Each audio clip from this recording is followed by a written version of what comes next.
Hi welcome to this YouTube video. और आज बात करते हैं कि आज का मार्केट कैसा रहा है, किस तरह से ट्रेड हुआ है। और एक दो दिन से आप देख रहे होंगे कि मार्केट जो है थोड़ा सा बियरिश जोन में आ गया है। थोड़ा सा कंसोलिडेट कर रहा है 24,000 वाले लेवल पे, 24,000 से 24,500 वाले लेवल पे। तो आज का अगर एग्जैक्ट आई थिंक फिगर देखें तो ऑलमोस्ट 200 पॉइंट का I think down side move दिया है। और निफ्टी में और बैंक निफ्टी में 1.5% का है, दैट इज़ कि 800 पॉइंट्स ऊपर का। तो 2 दिन से जो है काफ़ी बियरिश सेंटीमेंट के साथ ट्रेड कर रहा है मार्केट। रीज़न वही है कि थोड़ा सा अनसर्टेनिटी है इन यूएस और ईरान वाले वॉर वाले फ्रंट पे। तो वहाँ जब तक कुछ क्लैरिटी नहीं आता तब तक जो है, जैसे क्रूड का प्राइस भागता है तब अकॉर्डिंगली जो है अपना मार्केट उस पर रिएक्शन देने लगता है डाउन साइड। तो वही है इम्पैक्ट। एक बार चार्ट पे चलते हैं, देखते हैं कैसे क्या रहा है आज का ट्रेड। अगर देखोगे आप निफ्टी 200 पॉइंट से ऊपर का जो है डाउन साइड मूव है, 800 पॉइंट से ऊपर का जो है बैंक निफ्टी मूव किया है नीचे एक साइड। बैंकिंग मेनली सबसे ज़्यादा गिरा है, जैसे एक्सिस बैंक, ICICI, HDFC, इन स्टॉक्स में ज़्यादा सेलिंग रहा है और इसी ने ड्रैग किया है। बाद बाकी रिलायंस, TCS और इन्फी, M&M वगैरह तो डाउन साइड का मूव दिया ही दिया है। तो अक्रॉस आई थिंक जो भी मेजर सेक्टर हैं, जैसे बैंकिंग हो गया, IT हो गया और ऑटो, ये तीनों मेजर आई थिंक सेक्टर हैं निफ्टी के। तो इन तीनों में बिकवाली थी, तो नेचुरली इंडेक्स का नीचे आना बनता ही है। और विक्स भी पिछले एक दो दिन से आप देख रहे होगे तो ऊपर जा रहा है, थोड़ा सा बढ़ा है। अगर एक दो दिन पहले की क्लोजिंग अगर आप देखोगे, जिससे यहाँ पे क्लोज़ किया था परसों 17 के आसपास, अब फिर से 18 के आसपास, 18 से ऊपर है। दैट मीन्स कि 7-8% का जंप है कल से लेके आज तक। तो वही अनसर्टेनिटी की वजह से जो है विक्स भी राइज़ किया है। और यही रीज़न रहा कि मैंने जैसे आज जो पोजीशन बनाया था, दो बार मैंने पोजीशन बनाने का ट्राई किया था। एक बार सेंसेक्स में बनाया, सेंसेक्स में फिर जैसे सेंसेक्स में तो मैं शुरुआत में ही बनाने का ट्राई किया था, यहीं कहीं यहाँ थोड़ा सा स्थिर होता हुआ दिखा तो मैं यहीं पे बनाया था। बट वो उसमें जो है जब ये ऊपर की तरफ भागने लगा तो फिर ये इसमें से मैं एग्जिट हो गया था। दूसरा मैं निफ्टी में बनाया था। और निफ्टी में भी निफ्टी में रेंज पता नहीं कहाँ पे मैंने एग्जैक्टली बनाया था, बट जो भी मूव आई थिंक अस्थिर होने के बाद ही बनाया था। बट उसमें भी कुछ खास प्रीमियम जो है डीके नहीं मिल रहे थे। और जैसे यहाँ पे अपसाइड मूव दिया, यहाँ पे डाउन साइड मूव दिया, तो उस केस में क्या हुआ कि दोनों में ही जो कॉन्फिडेंस लेवल था वो उतना हाई नहीं था। तो इस वजह से जो है उसको भी थोड़ा सा अर्ली ही एग्जिट कर लिया। अदरवाइज़ जैसे मैंने पिछले एक दो वीडियो में बोला भी था कि अब थोड़ा सा जो मार्केट का सेंटीमेंट है, जैसे बुलिस बायसनेस के साथ थोड़ा सा ट्रेड करेंगे। तो मैंने थोड़ा सा हायर साइड का ही रेंज लेके सेल किया था, बट वो हुआ नहीं एक्चुअली। वो लास्ट आई थिंक कल और आज अगर आप देखोगे तो थोड़ा सा बियरिश माइंडसेट के साथ, बियरिश बायसनेस के साथ मार्केट जो है थोड़ा सा मूव किया है। तो वहाँ पे जो है कैलकुलेशन थोड़ा सा फिट नहीं बैठा, तो अर्ली एग्जिट ले लिया। 0.3% के आसपास का लॉस के साथ ही एग्जिट कर लिया। लॉस में हमेशा ट्राई यही करते हैं कि जो एग्जिट है वो जल्दी लेके और लॉस कम से कम लेते हैं। और प्रॉफिट का जहाँ भी स्कोप बनता है वहाँ पे फिर थोड़ा होल्ड करने का ट्राई करते हैं। ऐसा नहीं कि पूरे दिन होल्ड करते हैं, बट जहाँ तक लगता है कि आई थिंक प्रीमियम डीके का पॉसिबिलिटीज़ है वहाँ तक होल्ड करके फिर एग्जिट करते हैं। तो ये था आई थिंक मैंने मेरे दोनों पोजीशन। और डे एंड में मैंने एक पोजीशन बनाया है निफ्टी में, शॉर्ट किया है लगभग 600-700 पॉइंट का, देन सेल किया है और उसको कल के लिए प्ले किया हूँ। क्वांटिटी साइज़ थोड़ा सा कम रखा हूँ और देखते हैं कल कहाँ ओपनिंग होता है। अगर उस रेंज में ओपनिंग होती है तो नेचुरली कुछ डीके मिल सकता है। और ऑल द रेंज बड़ा मैंने सेलेक्ट किया, बट उसके बियॉन्ड अगर कुछ होता है तो मैंने जो हेज बाई किया है उसमें क्वांटिटी जो है ऑलमोस्ट 1.5 टाइम्स कर दिया है।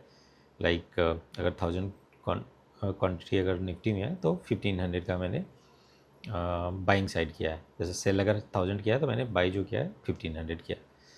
ऑल्दो वो प्रीमियम थोड़े छोटे ही हैं, 10-12 रुपये के 11-12 रुपये के आसपास के हैं, बट क्वांटिटी बढ़ा देने से होता है कि अगर जैसे मैंने 600 या 700 पॉइंट का रेंज सेल किया है, तो अगर उसके बियॉन्ड कहीं ओपन होता है तो जो क्वांटिटी का साइज़ मैंने बढ़ाया है, इंक्रीज़ किया है बाई वाले साइड में, वो काफ़ी हद तक जो है हमें सेव करेगा।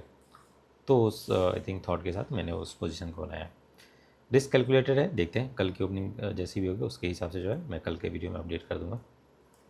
बट जैसे ड्यूरिंग द डे ज़्यादा कुछ आजकल मिल नहीं पा रहा है सही सा, तो वही कोशिश आई थिंक किया हूँ कि अगर ओवरनाइट डीके ही सारा मतलब डेली ओवरनाइट डीके ही हो रहा है तो उसी को आई थिंक प्ले में लाते हैं और रिस्क रिवार्ड जो है फिर कैलकुलेटेड वे में रखते हैं। तो आई थिंक ये रहा मेरे पोजीशन के बारे में अपडेट। और आज जैसे सेंसेक्स का एक्सपायरी था तो मैंने जो फर्स्ट पोजीशन बनाया था उसमें काफ़ी ऊपर नीचे कर रहा था, मतलब प्रीमियम जो है काफ़ी वोलाटाइल था। तो ये भी रीज़न रहा कि मैं जल्दी ही एग्जिट कर गया था, क्योंकि काफ़ी शार्प आई थिंक मूवमेंट हो रहे थे प्रीमियम में। 200 का प्रीमियम 300, 300 का 200, मतलब इतना फास्ट हो रहा था कि फिर अब उसमें डीके के लिए बैठे नहीं रह सकते हो। वो पता चला कि 100-200 पॉइंट और ऊपर बढ़ गया तो फिर वो आपका बहुत बड़ा डेंट पहुंचा सकता है, मे बी 3-4-5% का जो है आपको नुकसान पहुंचा देगा। इसलिए मैं उसमें से अर्ली एग्जिट कर गया था। निफ्टी में थोड़ा देर होल्ड किया था, बट उसमें भी ज़्यादा कुछ मिलता हुआ ना देख के फिर मैं एग्जिट कर लिया था। तो सेंसेक्स का जो है एक्सपायरी थोड़ा सा अनस्टेबल सा रहता है, स्मूथ नहीं रहता है निफ्टी की तरह। निफ्टी में काफ़ी हद तक जो है थोड़ा सा आपको स्टेबिलिटी दिखाई देगा। तो देखते हैं आई थिंक कल का मार्केट कैसे रहता है उसके हिसाब से जो है, अगर जो कैरी फॉरवर्ड पोजीशन है उसमें कुछ मिल जाता है ठीक ठाक तो फिर ड्यूरिंग द डे ट्रेड करने का आई थिंक ज़रूरत नहीं पड़ेगा कल। बट अगर नहीं, आई थिंक बियॉन्ड रिस्क जाता कहीं ओपन होता है या फिर प्रीमियम डिके नहीं होता है, बिक्स हाई होके ओपन होता है, तो फिर मे बी जो भी लॉस है या फिर जो भी सिचुएशन रहेगा उसके हिसाब से एग्जिट करके और दिन में एक ट्रेड का ट्राई करूँगा, अदरवाइज़ नहीं। और वो भी डिपेंड करेगा कि लॉस अगर जैसे जो मेरा लिमिट है वो अगर हिट हो गया तो फिर नहीं ट्राई करूँगा। तो देखते हैं कल का कैसा रहता है। और जो मैंने स्ट्रेटजी आई थिंक कल के लिए के थ्रू एंट्री कर लिया है वो ये है कि जैसे मार्केट उस समय ट्रेड कर रहा था, जैसे अगर डे एंड के आसपास देखोगे 325 से लेके 330 के बीच, तो वही 24,150 से 250 के आसपास कहीं ट्रेड कर रहा था। तो मैंने वही प्लान किया कि 300 से 400 पॉइंट दूर का, जैसे 23,800 का पुट और 24,500 का कॉल, दैट मीन्स कि 350 पॉइंट इस साइड, मतलब कि 700 पॉइंट का रेंज मैं सेल किया हूँ। और जो बाई है वो 25,000 का कॉल है, 23,300 का पुट है, जो कि कंबाइंड में अगर देखोगे तो 20 रुपये के आसपास है। बट इसमें जो है क्वांटिटी मैंने 1.5 टाइम्स रखा है, तो इसके थ्रू मैंने एंट्री बनाया है। और आप लोग अगर इस तरह के स्ट्रेटजी के थ्रू मार्केट में एंट्री बनाते हैं तो काफ़ी हद तक जो है आप लर्निंग पर्सपेक्टिव से काफ़ी अच्छा आई थिंक ग्रो कर सकते हैं, क्योंकि स्ट्रेटजी ही एक ऐसा चीज़ है जो कि आपको ऑप्शन आई थिंक ट्रेडिंग में आपको बचा सकता है और आपको लॉन्गर टर्म में जो है आपको कमाने का आपको एक मेथड या फिर वे आउट दे सकता है। थोड़ा सा बस उस पर जो भी आपका सही सा स्ट्रेटजी है उस पर आपका जो है थोड़ा सा एक्सपीरियंस चाहिए, सो दैट कि आपको जब पोजीशन बनाओ तो थोड़ा सा कॉन्फिडेंस रहे और उसमें जल्दी जल्दी मतलब एग्जिट करने या फिर जल्दी जल्दी एंट्री बनाने का ज़रूरत नहीं पड़ेगा। क्योंकि आजकल देखोगे तो काफ़ी ज़्यादा चार्जेस बढ़ गया है। आई थिंक 2 या 3 एंट्री में ही चार्जेस जो है 2-3 हज़ार 4 हज़ार पहुँच जाता है एक दिन का, तो काफ़ी हाई है। तो इसलिए जो है जो एंट्री नंबर ऑफ़ एंट्री है वो काफ़ी लिमिटेड रखना सही रहेगा। और उसके लिए जो है इस तरह का स्ट्रेटजी मतलब थोड़ा सा लॉन्गर रेंज लेके और सेल करके बैठने का वो ज़्यादा सही रहेगा। अदरवाइज़ कुछ भी आप ले लो, जैसे ब्रेक डाउन कर रहा है या फिर अपर साइड ब्रेक कर रहा है, वो आजकल वर्क नहीं कर रहा। एक रेंज में ही रह रहा है बट वो रेंज बड़ा रह रहा है, तो ये भी आई थिंक डिफ़िकल्टी है। तो मतलब अल्टीमेट सॉल्यूशन उसका वही है कि थोड़ा सा वाइडर रेंज को ही सेल करना ज़्यादा सही है। तो ये रहा आज के मार्केट का ओवरऑल आई थिंक ओवरव्यू।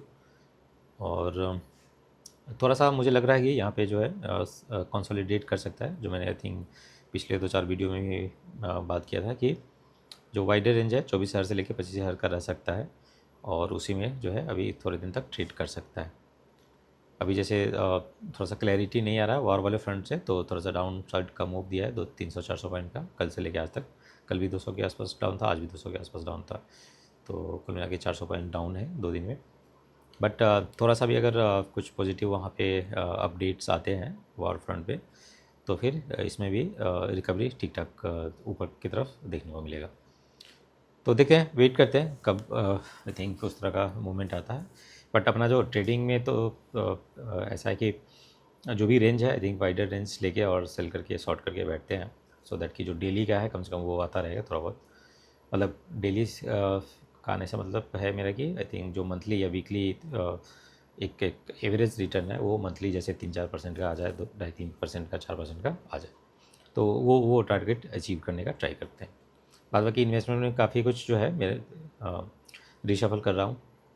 जो 140 के आसपास मेरे स्टॉक्स थे वो अब 100 के आसपास आई थिंक आ जाएंगे।